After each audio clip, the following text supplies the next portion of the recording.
When Sandra returned home the next day, she was surprised to find her uncle, K.O.'d, better known as Uncle K, waiting for her.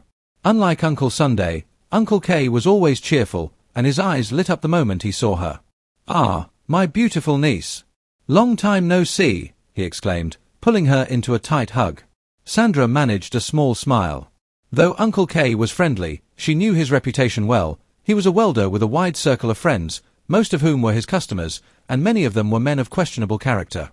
Still, she had always found him easier to talk to than the other members of her family. As they settled into a conversation, Uncle K's brows furrowed when he learned that Sandra was not yet working in a corporate job. "Ah, Sandra. A smart girl like you still doing small business with your boyfriend?" he asked, shaking his head. No. That won't do. You should be earning real money, not managing some struggling business."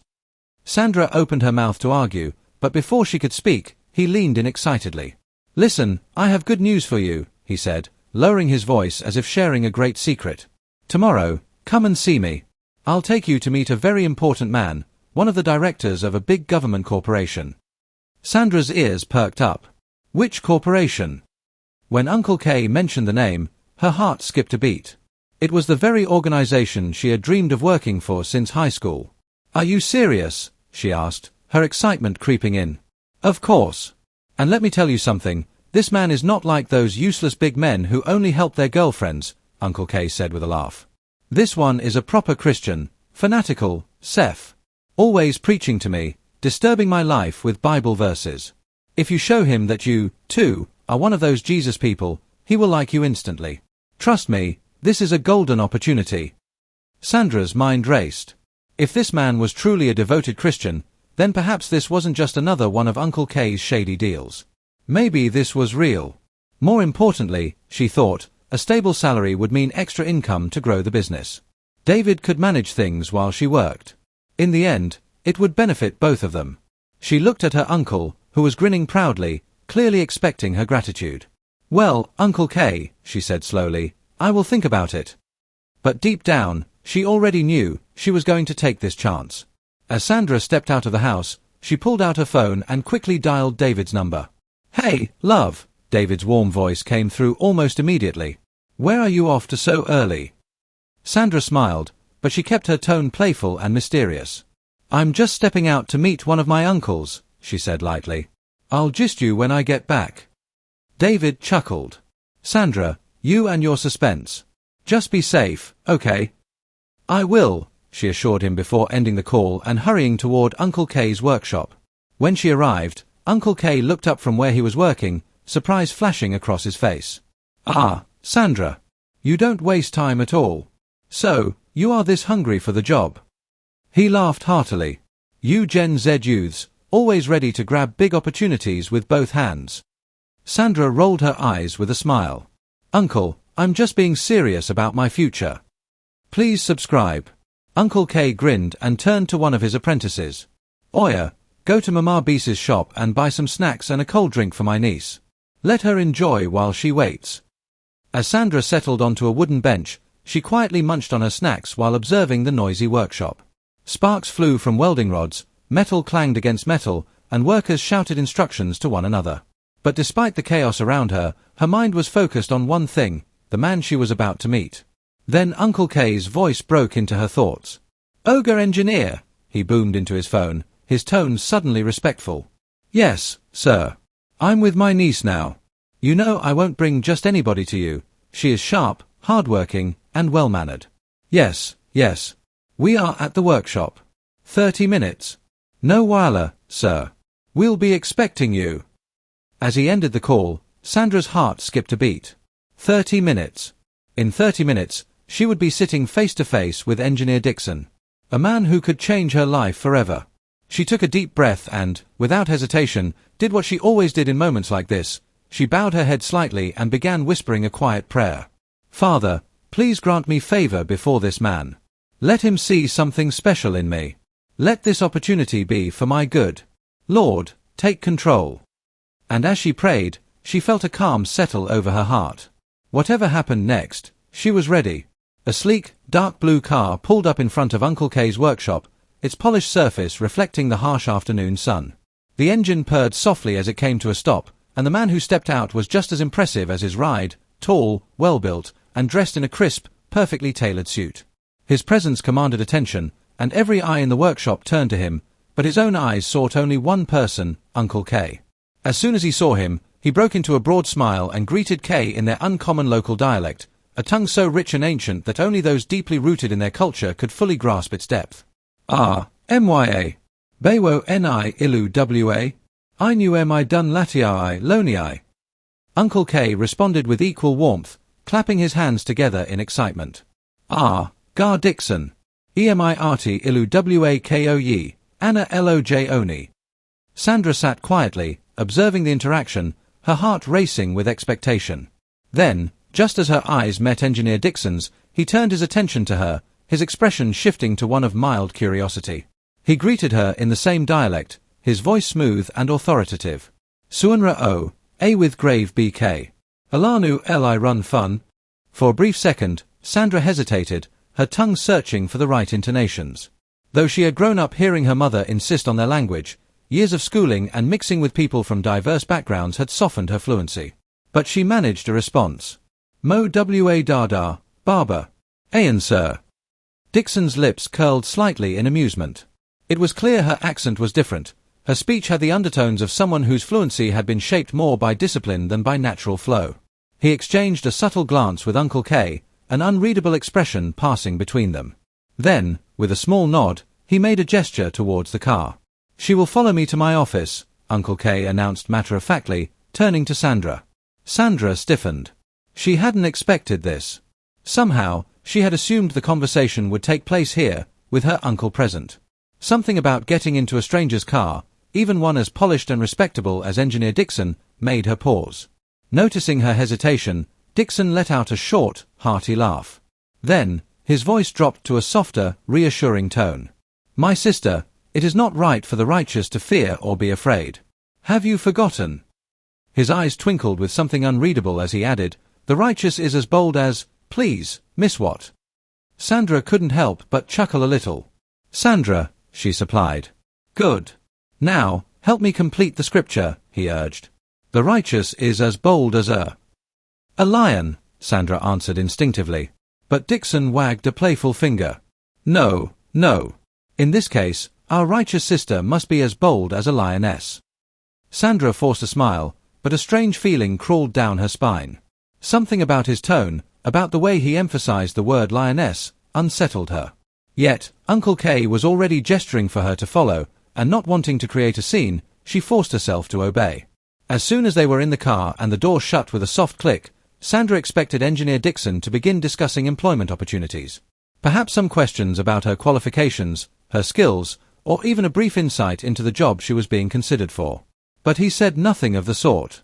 Instead, he leaned back in his seat, a confident smirk on his lips as he began quoting scripture after scripture, twisting their meanings with smooth eloquence. "The Lord works in mysterious ways, my dear sister," he mused. "You see, when Joseph was in prison, he did not know that his destiny was to be shaped by divine connections. Do you understand? Please subscribe." Sandra nodded hesitantly. "Please subscribe." He continued, his voice thick with insinuation. "And Esther, that woman. Did she not find favor before the king? And was it by mere righteousness? No, my dear. She positioned herself strategically. She understood that sometimes, to fulfill destiny, one must be willing to bend the rules a little." Sandra felt a prickling sensation at the back of her neck. He was still speaking, weaving scripture into his words with practiced ease, but the more he spoke, the more something inside her began to stir, something sharp, something alert. Sandra had always prided herself on her ability to sense danger, and at that moment, every instinct in her body screamed that this conversation was not what it seemed. Something about this man was off. The uneasy feeling in Sandra's gut turned into full-blown dread the moment Engineer Dixon's car slowed to a stop in front of a massive, high-walled mansion. The gate was tall and imposing, lined with electric wires at the top, and before she could ask any questions, a uniformed gateman rushed out and swung it open without hesitation, almost as if he had been expecting them. Sandra's pulse quickened. She shifted slightly in her seat, her fingers tightening around the strap of her purse. "This doesn't feel right." As the car rolled inside, she scanned the surroundings. The compound was eerily quiet, the type of silence that did not belong in a home. No sound of laughter, no music drifting from an open window, no children running around, nothing. Just the echo of their car's tires crunching against the neatly paved driveway. When the car came to a stop, Engineer Dixon stepped out confidently and motioned for her to follow. For a second, Sandra considered refusing. Tell him you have somewhere urgent to be. Make an excuse. Say you left something important at your uncle's shop. But as if reading her mind, he turned to her with a smile. Come in, my dear. You'll be more comfortable inside. Sandra forced a smile, swallowed the lump in her throat, and stepped out of the car. Lord, help me. As she entered the house, a wave of cold air from the air conditioning hit her, but it did nothing to stop the heat rising in her chest. The living room was immaculate, too immaculate. A neatly arranged set of cushioned chairs sat in perfect symmetry. A plasma television hung on the wall, its screen blank and lifeless. 2 large graduation photographs were the only personal items in sight, one of Dixon in his university gown, another with a few classmates. But something was missing. Where is his wife? His children? A house this big, this well kept, and yet it feels empty. Sandra's heart slammed against her ribs. Something is very, very wrong here. She took a slow, deliberate step backward, her eyes darting around the room. She needed an exit, a back door, an open window, something. Her fingers wrapped tightly around her phone as if it were a weapon. She had a special number stored in her contacts, a direct emergency line to the police. If anything happened, she only needed to press one button. Dixon, meanwhile, was watching her, his expression unreadable. He strolled to a side table, poured himself a drink, and took a slow sip. Then, without looking at her, he chuckled. You seem tense, my dear Sandra. Sandra forced another smile, but her hands were shaking. Ah, no, sir. I'm just surprised. I thought we were going to your office. Dixon placed the glass down and turned to face her fully, a small smirk playing on his lips. My office. He chuckled again, stepping closer. Sandra, my dear, this is where I conduct my real business. Sandra's breath caught in her throat. And just like that, every nerve in her body screamed at her to run. Sandra's breath was shallow, her mind racing for an excuse to leave, but before she could form any words, Engineer Dixon clapped his hands together and said with a warm smile, Come, my dear. You must be hungry. Let's fix something to eat. Sandra blinked. Cook. Here. I'm not really hungry, sir, she tried, forcing a weak smile. Nonsense. His voice was light but firm, leaving no room for protest. A young lady like you should know how to prepare a good meal. Come, let's go to the kitchen. Something in his tone made her skin prickle. It wasn't exactly a command, but it wasn't a request either. Sandra hesitated. Every fiber of her being screamed that she should refuse, but she couldn't. She didn't want to trigger any suspicion. With slow, careful steps, she followed him down a short hallway and into the kitchen. The moment she stepped inside, she froze. The kitchen was enormous, easily twice the size of the one at home. Every inch was spotless, the white tiles gleaming under the bright LED lights. But that wasn't what made her pause. The shelves and cabinets were packed, stocked with more food than she had ever seen in a private home. Bags of rice, beans, and flour lined the lower shelves. Canned goods, spices, and jars of preserved vegetables filled the upper compartments. The large, silver double-door refrigerator hummed softly, standing like a silent giant in the corner. Sandra's eyes darted to the countertops. Fresh vegetables. Packs of frozen chicken and fish in a small sink. A basket overflowing with ripe plantains and yams. There was enough food here to last a family of 4 for a whole month. She swallowed hard. Why would a man living alone have this much food? Her grip on her phone tightened. Engineer Dixon leaned against the doorway, watching her with an amused smile. Impressive, isn't it? He said, gesturing around. I like to keep my home well stocked. You never know when you'll have special guests. Sandra forced a small chuckle. Yes, very impressive. But in her mind, the questions were piling up. What kind of man stocks food like this if he lives alone? Why does this house feel so empty, yet so prepared? And most importantly, am I really a guest here, or something else? Her heart pounded as she slowly turned to face him. She needed to get out of there. And fast.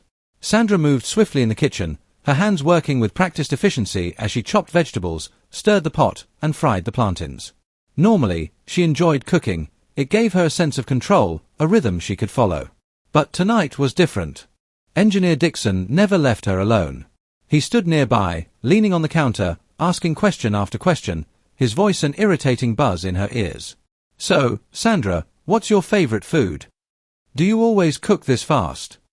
You and David, how long have you been together? Are you the jealous type? What's your genotype?" Sandra clenched her jaw, biting back the urge to snap at him. What is wrong with this man? She was already on edge being in this strange house, and now he was hovering over her like a fly that refused to go away.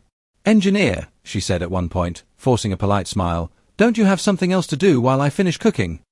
He chuckled. "Ah, no, my dear. I like watching you. You young ladies of nowadays hardly know how to cook. I'm impressed." Sandra swallowed her frustration and kept working. 28 minutes later, she set the food on the dining table. A steaming plate of jollof rice with grilled chicken, fried plantains, and fresh vegetable salad. She pulled out a chair, trying to calm her nerves. But the moment they sat down, Dixon resumed his endless chatter. "Ah, this looks delicious. You must cook for me more often." He laughed, scooping rice into his mouth. "So tell me, have you ever been to Lagos before?" Sandra chewed her food slowly, trying to hide her irritation. "Just talk about the job already." "Lagos is a wonderful place," he continued. "So many opportunities. Beautiful beaches, big malls, exciting nightlife." Sandra swallowed. "Sir," she said, trying to keep her voice steady, "I appreciate your hospitality, but I would like to talk about the job now." Dixon wiped his mouth with a napkin and smiled. "Ah, Sandra, why are you so worried? You're a woman of faith, aren't you?" He leaned back in his chair. "I told you, there's no problem. Just go home tonight, pack your bags, and be ready by 6 a.m. tomorrow. We're traveling to Lagos together for the interview." Sandra stiffened. "Lagos?" She set her fork down carefully. "Sir, I thought the job was here in town." "Please subscribe." Dixon waved his hand dismissively. No, my dear. The main office is in Lagos. The director himself wants to interview you personally. Don't worry, I'll take care of everything." Sandra's heart pounded. Something was off. She had never heard of government job interviews being conducted this way. No official letters, no paperwork, no prior notice. And why did she have to travel with him? Her fingers tightened around the tablecloth. She needed to think. Fast. Sandra swallowed her annoyance, forcing a small, sheepish smile as she pushed her chair back. "Thank you, sir," she said carefully. "I'll inform my parents and get back to you. Please, can I go now?" The change in Engineer Dixon's demeanor was instant and terrifying. His friendly smile disappeared, his jaw tightened, and his eyes darkened with barely concealed fury. "Inform your parents," he repeated, his voice dangerously low. "Sandra, how old are you? You still need permission for simple things. I thought you were a mature woman, ready to take charge of your own life. But no, you're still a little girl running back to her parents like a baby." Sandra kept her face neutral, even as her pulse pounded in her ears. A tense silence filled the room. Then, in a deliberately casual tone, she asked, "Excuse me, sir, but will we be returning the same day? And when exactly will the interview take place? I haven't informed any of my close family members or acquaintances in Lagos that I'll be coming, and I really hate bumping into people without prior notice." Dixon slammed his fist on the table, making the plates rattle. "Sandra," he barked, "we're leaving at 7 a.m. tomorrow morning. The interview is next tomorrow." Sandra's fingers gripped her phone under the table. "For your information," he continued, his voice thick with condescension, "I've arranged everything. You and I will be staying in one of the best hotels in Lagos. You'll have an unforgettable experience. And as for this so-called employment you keep asking about, there's nothing to worry about. You're only going to sign papers. That's all. By next week, your status will have changed. Do you understand me?" He leaned in slightly, his eyes glinting. "This world is a trade center, Sandra. You trade what you have for what you want. Only the smartest survive. The rest." He scoffed. "They are trampled under the feet of men like me, or better still, exterminated." Sandra felt sick. Her throat was dry. Her hands trembled slightly beneath the table. But she remained silent, saying nothing, refusing to give him the satisfaction of a reaction. Then, with a cold smirk, he added, "Don't tell me you even want to go and seek permission from your boyfriend before you follow me." Sandra sat still, unmoving. The air in the room had grown suffocating. She knew one thing for certain: she had to get out of there. Fast. Sandra forced a bright smile, carefully masking the revulsion crawling under her skin. "I understand, sir," she said, her voice softer than usual. "I truly appreciate your concern." She forced herself to hold his gaze, pretending to absorb his words like a grateful, obedient child. Then, before she could stop herself, she made a promise she knew she would never keep. "I will be here latest by 6 a.m. tomorrow morning so we can set out early, sir." Dixon's face broke into a wide grin, his teeth flashing like a predator that had just trapped its prey. "That's my love," he paused abruptly, his smirk deepening. "Oh no, I'm sorry for the slip of tongue. I meant to say, that's my girl." Sandra chuckled lightly, pretending not to notice the way his voice lingered on those words like they meant more than he was letting on. "Can I take my leave now, sir?" Dixon leaned back in his chair, watching her with an unreadable expression. Then, slowly, he shook his head. "No, no, Sandra. You don't come here by yourself, so you will never leave by yourself." His voice was smooth but laced with unspoken authority. "I will give you a ride back to your uncle." Sandra's stomach twisted, but she simply nodded. "All right, sir." The drive back to her uncle's workshop was thick with silence. "Please subscribe." Sandra clutched her phone tightly, her knuckles turning white. She could feel his gaze flickering toward her every now and then, but she kept her eyes fixed on the road ahead. With every passing second, her mind raced, replaying every word he had said. Every gesture. Every smirk. Tomorrow morning, she would not be here.